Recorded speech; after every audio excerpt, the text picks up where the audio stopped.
Praise the Lord. Good morning. మన ప్రభువును రక్షకుడైన యేసుక్రీస్తు పరిశుద్ధ నామంలో యేసుతో అనుదినము అని ఈ పరిచర్య ద్వారా ప్రతిదినము దేవుని యొక్క శ్రేష్టమైన వాక్యాన్ని వింటున్న మీ అందరికీ నా హృదయపూర్వకమైన వందనములు. నా ప్రియ సహోదరి సహోదరుడా, చిన్న ప్రార్థన చేసుకుందామండి. తరల ఉంచినట్లయితే. మహాగణుడా, పరిశుద్ధుడా, కృపగల తండ్రి, మహోన్నతుడా, ఈ రోజు నాయన ప్రభా, నీ కుమారులుగా నీ కుమార్తెలుగా నీ మాటను మేము ధ్యానించుండగా మీరే మాతో మాట్లాడి మమ్మల్ని అందరినీ నీ కృపగల స్తరకు నాయన ప్రభు అప్పగించుకుంటూ మాలో ఉంటున్న లోపాలన్నీ సరిచేసి నీ గొప్ప ధైర్యంతో మీరే మమ్మల్ని నడిపించమని యేసే పుణ్యనామంలో ఈ మాటలు ఉంటున్న ప్రతి ఒక్కరిని పేరు పేరుని మీరే దీవించి ఆశీర్వదించమని యేసు నామంలో ప్రార్థించి వేడుకొంటున్నాం మా యెహోవా తండ్రి. ఆమేన్. ఈరోజు దేవుడు మనతో మాట్లాడుతున్న మాట ఏంటంటే, దేవుని యొక్క దయ లేకపోతే, దేవుని యొక్క కృప లేకపోతే మనం ఈరోజు ఈ యొక్క స్థితిలో మనం ఉన్నాము అంటే అది దేవుని యొక్క కృప, దేవుని యొక్క దయ, ఆయన భిక్ష అని చెప్పాలి. యేసే కృప లేనిదే మనం ఒక్క క్షణం కూడా మనము బ్రతకలేము. ఒక పాట ఉంటుంది, ఒక్క క్షణమైన నిన్ను వీడినా నేనేమవుదునో తెలియదయ్యా. ఒక్క క్షణము కూడా ఆయన మనల్ని విడిచి ఉంటే మనం ఏమవుతామో మనకే తెలియదు. ఈ మధ్య కాలంలో కొన్ని పరిస్థితులు చూస్తుంటుంటే భయం పుడుతుందండి. కొంతమంది హాస్పిటల్కి వెళ్ళి వారి కొరకు ప్రార్థన చేస్తుంటుంటే చాలా భయం పుడుతుంది. ఎందుకంటే వారందరూ కూడా ప్రార్థన పరులే, సేవకులే, ప్రవక్తలే, డబ్బున్నవారే, పలుకుబడి ఉన్నవారే. వారిని మరణిస్తుండగా, హాస్పిటల్లో ఉండగా, ప్రాణాపాయ స్థితిలో ఉండగా వారి దగ్గరకు వెళ్ళడానికి, వారి దగ్గరికి వెళ్ళి ప్రార్థన చేయడానికి, ప్రార్థన చేస్తుండగా ఏడుపు వస్తుంది. హృదయంలో దేవునికి ఎన్నో కృతజ్ఞతాస్తుతులు కూడా తెలియజేసుకుంటున్నాను. ఎందుకు అంటే, నేను ఏ పాటి వాడిని ప్రభా, వీరిని బట్టి చూస్తే నేను ఆరోగ్యంలో కానీ, ఐశ్వర్యంలో కానీ, సమస్తములో తెలివితేటల్లో కానీ, జ్ఞానంలో కానీ వారికి నేను ఎక్కడ కూడా సరిపోనయ్యా. కానీ నాకు, నా కుటుంబానికి ఏ ప్రాబ్లం లేకుండా నువ్వు కాపాడుతున్న విధానాన్ని బట్టి చూస్తుంటే ప్రభా, నీకు ఎన్ని కృతజ్ఞతలు తెలియపరిచినా అవి తక్కువే ప్రభా.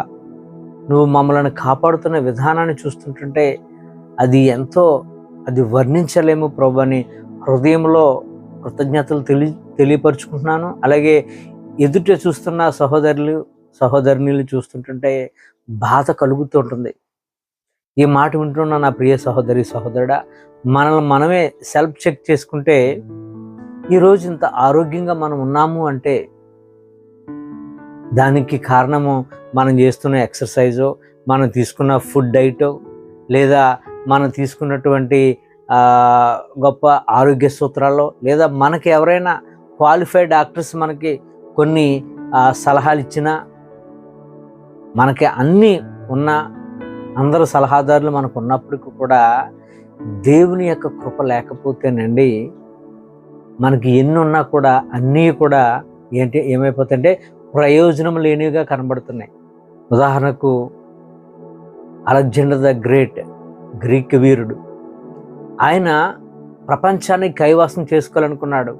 అలాగే ప్రపంచాన్ని కూడా జయించాడు కూడా. అంత గొప్ప వీరుడైన ఆ రోజుల్లో గ్రీకీలు ప్రపంచంలో ఫస్ట్ ప్లేస్లో ఉన్నారు, నెంబర్ 1 స్థానంలో ఉన్నారు. అంత గొప్ప యుద్ధ వీరులు, అంత గొప్ప టెక్నాలజీ, వైద్యంలో కానీ అన్ని విషయాల్లో కూడా అంత గొప్ప టెక్నాలజీ ఉంది ఆ టైంలో. కానీ ఈ యొక్క అలెగ్జాండర్ ద గ్రేట్ చిన్న దోమతో చనిపోయాడు. ఆయన చనిపోకముందు హాస్పిటలైజ్డ్ అయినప్పుడు ఆయన్ని చూస్తున్న డాక్టర్లు, అనేకమైన స్పెషలిస్టులు వచ్చి ఆయన్ని చూశారట. ఎవరి వల్ల కాలేకపోయింది. ఆయన చనిపోతున్నమాట, నేను ఈ ప్రపంచాన్ని నా చేతుల్లో తీసుకోవాలనుకున్నాను. నాకు ఇంతమంది వైద్యులు ఉన్నారు కానీ వారు కూడా ఏమీ చేయలేకపోయారు. ఇంతమంది డాక్టర్లు ఉన్నా వారందరూ కూడా నన్ను వెనకకి తీసుకురాలేకపోతున్నారు. నేను చనిపోయిన తర్వాత నా శవపేటికను మామూలు వ్యక్తులైతే ఎవరు కూడా తీసుకుని వెళ్ళొద్దు, ఈ డాక్టర్సే మోయాలని రూల్ పెట్టి చనిపోయాడట ఆయన. మరణం అండి ఏ రూపంలో వస్తుందో ఎవరికి తెలియట్లేదు. ఇప్పటి వరకు మనతో ఉంటున్నారు చాలామంది, సడన్గా మాయమైపోతున్నారు. మన ఒక కాలేజీ స్టూడెంట్ బయటికి జిరాక్స్ తీసుకోవడానికి వెళ్ళాడట. జిరాక్స్ తీసుకొని వెళ్ళి మరి అతను ఎందుకో వేరే రూట్లో వేరే చోటకి వెళ్తుంటుండగా యాక్సిడెంట్లో చనిపోయాడు. అలాగే మరొక స్త్రీ, అప్పటి వరకు వారితో కలిసి చక్కగా ఆడుకుంటూ పాడుకుంటుంటున్న స్త్రీ సడన్గా చనిపోయింది. ఇలా ఒకటి కాదు, రెండు కాదు, అనేకమైనవి మన యొక్క జీవితంలో చూస్తూ ఉన్నాము. భయం పుడుతుంది. మనం ఈరోజు రోడ్డు మీదకి వెళ్ళి ఇంటికి తిరిగి వస్తున్నామంటే ఎవరి ప్రాణానికి కూడా గ్యారంటీ లేదు.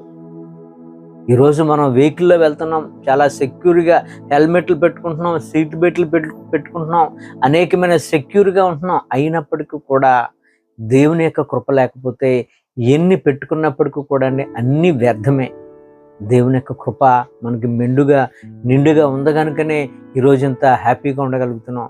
కోవిడ్లో చూడండి, అనేకులు COVID-19లో గొప్ప డబ్బున్న వాళ్ళు, సెక్యూర్గా ఉన్నవాళ్ళు, చాలా క్లోజ్డ్గా, ఏ దోమ కూడా వారి ఇంట్లోకి రాకుండా మరి ఫుల్ సెక్యూర్ చేసుకున్న వారే చాలామంది కోవిడ్లో చనిపోయారు. ఏ సెక్యూరిటీ లేదు. రోడ్ల మీద చాలామంది మనం చూస్తూ ఉంటుంటాం. చిన్న పిల్లలు సంకల్లో పెట్టుకుని తిరుగుతుంటారు, తల్లులు బెగ్ చేసుకుంటూ ఉంటారు బయట. మరి వారికి ఏ సెక్యూర్ ఉండదు, ఏ శుభ్రత ఉండదు, ఏ మాస్క్ వారు పెట్టుకోరు. అయినప్పటికీ కూడా దేవుడు వారిని ఎంతగానో కాపాడారు. చాలా దేవునికి కృతజ్ఞతలు తెలియపరచుకోవాలి. COVID-19 సెకండ్ వేలో అనేకులు బలమైన వారు మరి కళ్ళెదురుగానే చనిపోయారు. మనందరికీ తెలిసిందే.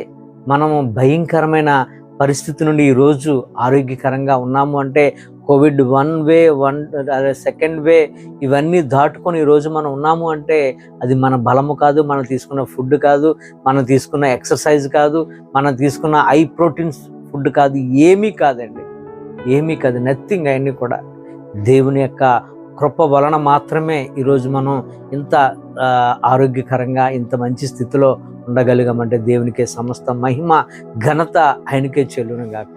మొన్న రాత్రి ఒక బ్రదర్ ఇంటికి వెళ్ళాము. ఆ బ్రదరు చెప్పిన మాటలు వింటే చాలా హృదయంలో బాధ కలిగింది. ఏంటి అంటే COVID-19 ఫస్ట్ వేవ్లో ఫ్యామిలీ 6గురికి కోవిడ్ ఎఫెక్ట్ అయింది.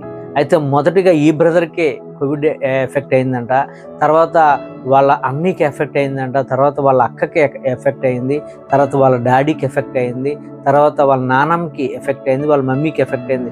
6గురు కూడా కోవిడ్తో ఎఫెక్ట్ అయ్యారు. అందరూ 6గురు కూడా హాస్పిటల్ అడ్మిట్ అయ్యారట.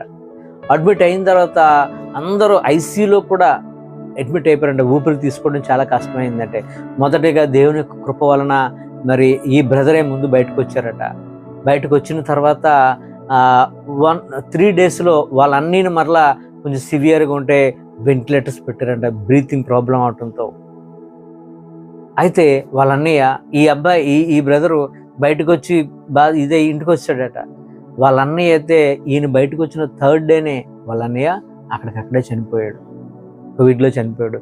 ఈ వార్త మిగిలిన వారికి ఎవరికి తెలియదు, చెప్పకుండా దాచుకున్నాడు ఈ బ్రదర్ హృదయంలో. ఆ తర్వాత వాళ్ళ అన్నయ్య చనిపోయిన 3వ రోజున అప్పుడులో బరియల్ చేయడానికి కూడా బాడీస్ని ఇచ్చేవారు కాదు. ఏమైందో తెలియదు, బాడీ అలాగైపోయింది.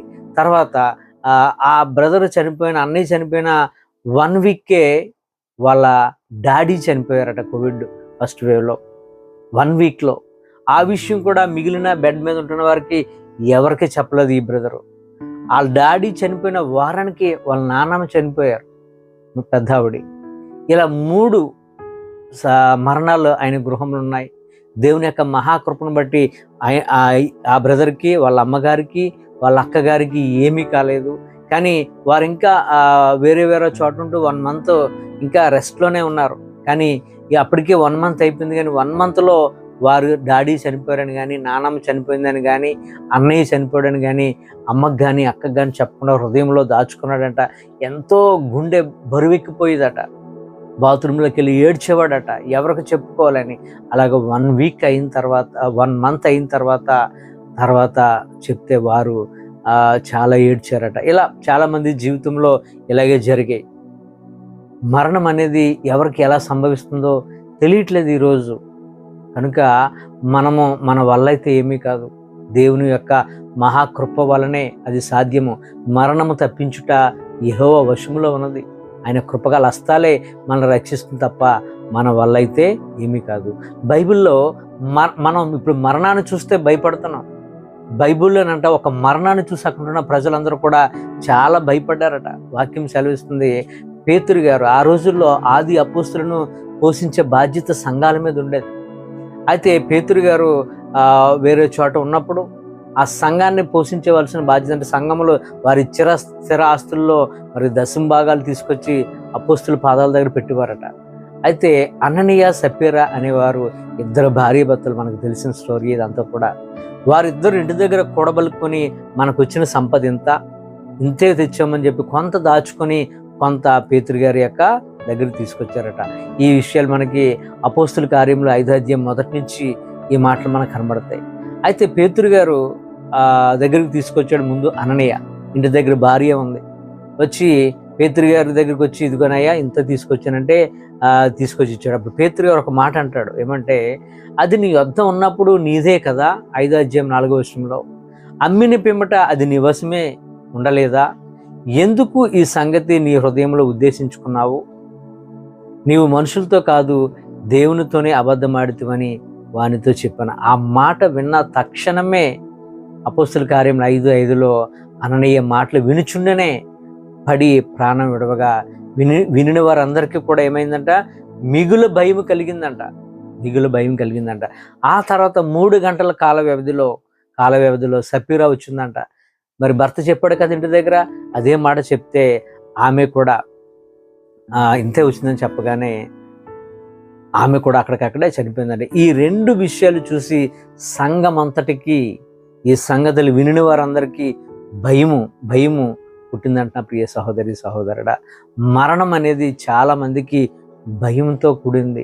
అది ఎలా వస్తుందో ఈ రోజుల్లో ఎవరికి తెలియట్లే. పడుకున్న వాళ్ళు పడుకున్నట్లుగానే మరణిస్తున్నారు, ప్రయాణిస్తున్నవారు ప్రయాణిస్తుండగానే మరణిస్తున్నారు. ఒక సహోదరి ఆర్టీసీ బస్సులో ప్రయాణిస్తుండగా మరి ఆమె ఎక్కడి నుంచో కువైట్ నుంచి వస్తున్నారట.